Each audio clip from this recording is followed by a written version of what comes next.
सोना केवल एक पशु की कहानी नहीं है। यह प्रेम, करुणा और मनुष्य तथा पशु के बीच के गहरे संबंध की कहानी है। एक दिन लेखिका के घर एक छोटी सी प्यारी और मासूम सी हिरन आई। उसका रंग हल्का सुनहरा था, मानो उस पर धूप ठहर गई हो। इसी कारण उसका नाम सोना रखा गया। सोना धीरे धीरे घर का हिस्सा बन गई। वह केवल आंगन में बंधी रहने वाली हिरन नहीं थी, वह परिवार की सदस्य थी। उसकी बड़ी बड़ी शांत आंखों में एक अजीब सी समझदारी थी। जब लेखिका उसके पास जाती तो वह धीरे से सिर हिलाकर जैसे उनका स्वागत करती। यदि लेखिका उदास होती तो सोना भी चुपचाप पास खड़ी रहती, मानो वह मनुष्य की भाषा न जानते हुए भी मन की भाषा समझती हो। सोना बहुत सरल स्वभाव की थी। वह किसी को हानि नहीं पहुंचाती थी। छोटे बच्चे उसके पास खेलते और वह उन्हें स्नेह से देखती रहती।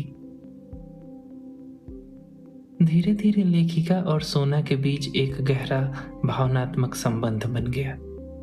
लेखिका उसके लिए केवल स्वामिनी नहीं थी, वह उसकी अपनी थी। जब लेखिका उसे चारा खिलाती तो सोना प्रेम से उनकी ओर देखती।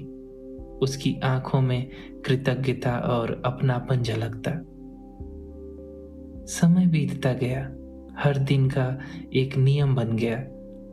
सुबह की मुलाकात, दोपहर का विश्राम और शाम का स्नेहपूर्ण स्पर्श।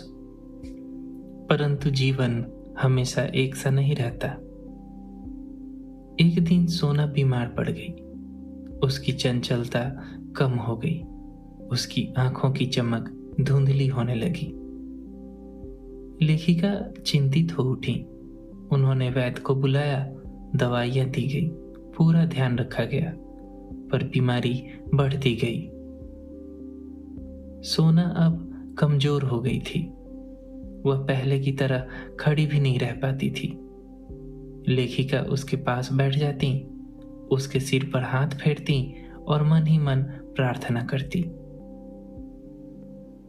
सोना की आंखों में अब भी वही अपनापन था। वह जैसे कहना चाहती हो, मैं समझती हूं। एक दिन वह क्षण आ गया जब सोना ने अंतिम सांस ली। आंगन जो कभी उसकी मधुर उपस्थिति से भरा रहता था, अब वह सूना हो गया। लेखिका के लिए यह केवल एक पशु की मृत्यु नहीं थी, यह एक आत्मीय साथी का बिछोह था। उन्होंने महसूस किया, पशु भी प्रेम करते हैं, वे भी संबंध निभाते हैं, उनके भी मन होते हैं। सोना ने उन्हें यह सिखाया कि सच्चा प्रेम शब्दों का मोहताज नहीं होता।